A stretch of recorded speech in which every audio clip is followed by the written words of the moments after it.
News 24 తెలుగుకి స్వాగతం. నా పేరు రీతు. వార్తలోని ముఖ్యాంశాలు ఇప్పుడు చూద్దాం. ఉభయ గోదావరి జిల్లాల పర్యటనలో భాగంగా ఐజీ జీవీజీఎస్ అశోక్ కుమార్ రామచంద్రపురం పోలీస్ స్టేషన్ను సందర్శించారు.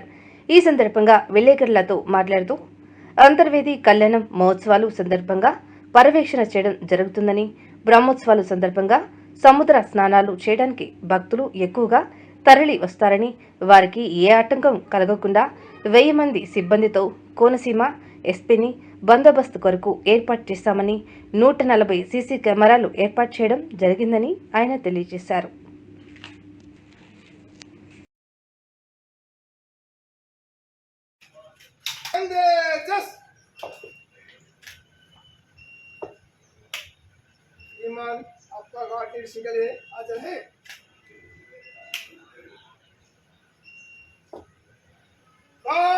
सेंट्री खड़े रहे, बाकी विसर्जन।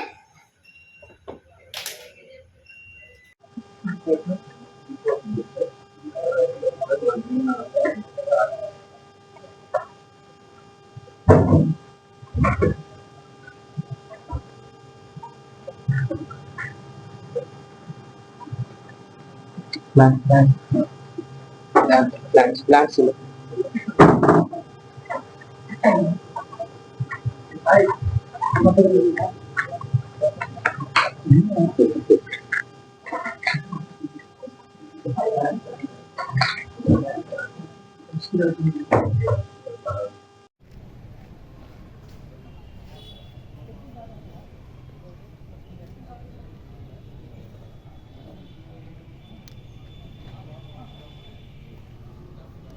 కోనసీమ జిల్లాలో పర్యటించి అంతర్వేది శ్రీ లక్ష్మీ నరసింహస్వామి కళ్యాణోత్సవాలు, ఈ చక్రోత్సవ బ్రహ్మోత్సవాలకు సంబంధించిన ఏర్పాట్లని పర్యవేక్షించడం జరిగింది.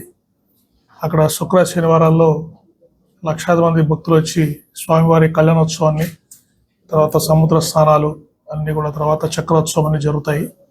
దానికి సంబంధించి పకడ్బందీ బందోబస్తు ఏర్పాటు చేయడం జరిగింది. ఆ ఏలూరు రేంజ్ నుంచి దాదాపు 1000 మంది సిబ్బందిని కూడా ఎస్పీ కోనసీమ జిల్లా వారికి ఇవ్వడం జరిగింది. సో వారితో పాటు జిల్లాలో ఉన్న ఫోర్స్తో కలిపి చాలా సఫిషియెంట్ బందోబస్తు ఏర్పాటు చేయడం జరిగింది.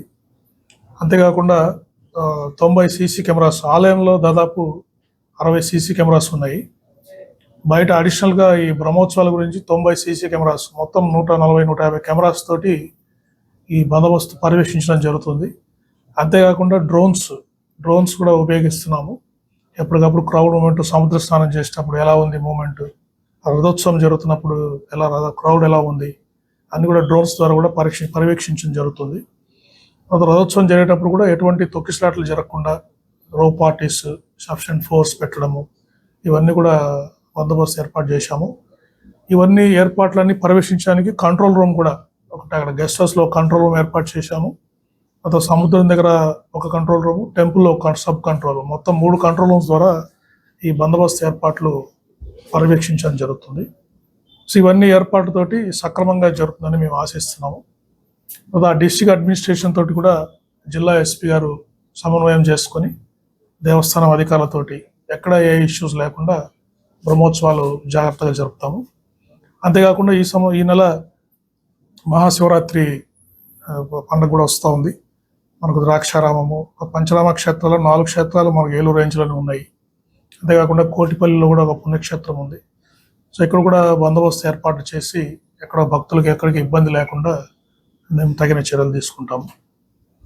తర్వాత రేంజ్లో ఈ గంజాయి గురించి చాలా ఎఫర్ట్స్ చేస్తున్నాము. గత 6 నెలల్లో చాలా మటుకు తగ్గుముఖం పట్టింది గంజాయి. Especially doctor B R Ambedkar Konaseema జిల్లాలో చాలా మటుకు గంజాయి ప్రాబ్లము చాలా మటుకు లేదు. ఎప్పటికప్పుడు పర్యవేక్షించి ఈ కేసెస్ అన్ని చూస్తున్నాము. అంతేకాకుండా పాత నేరస్తులు, ఈ గంజాయి ట్రాన్స్పోర్ట్ చేసే వాళ్ళు, అమ్మే వాళ్ళ మీద నిఘా పెట్టడం జరుగుతూ ఉంది. ముఖ్యంగా గత 6 నెలల్లో మేము ఈ రౌడీ షీటర్స్, ఈ దొంగతనాలు చేసేవాళ్ళు, డ్రగ్స్ చేసేవాళ్ళు, తర్వాత చిన్నపిల్లల మీద నేరాలు చేసే వాళ్ళందరినీ కూడా వాళ్ళ డేటాని డిజిటైజ్ చేస్తున్నాము. ఈ CCTNS ఇంకొక ప్రత్యేకమైన సాఫ్ట్వేర్ కూడా రూపొందించి వీళ్ళ ఫోటోగ్రాఫ్స్, డేటా అంతా డిజిటైజేషన్ జరుగుతూ ఉంది. దాదాపు ఇంతవరకు రేంజ్లో ఒక 15,000 నుంచి 20,000 మంది నేరస్తుల వివరాలన్నీ కూడా డిజిటైజ్ చేశాము. భవిష్యత్తులో మొత్తము ఒక నెల 2 నెలల్లో గత 5 సంవత్సరాల్లో ఎవరైతే నేరాల్లో పాల్గొన్నారో అందరి డేటా కూడా మేము డిజిటైజ్ చేస్తాం. తర్వాత చిన్నపిల్లల మీద నేరాలు పాల్పడే వాళ్ళ మీద, తర్వాత మహిళల మీద నేరాలు చేసే వాళ్ళ మీద కూడా ప్రత్యేక నిఘా పెట్టడం జరిగింది. దానికి ఈ జిల్లాలో మహిళా సంరక్షణ అనే ప్రోగ్రాం కూడా జేఎస్పీ గారు నడుపుతున్నారు. ఎప్పటికప్పుడు అవేర్నెస్ ప్రోగ్రామ్స్ పిల్లలకి చేయడము, ఎటువంటి కార్యక్రమాలు జరగకుండా మేము చర్యలు తీసుకోవడం జరుగుతూ ఉంది.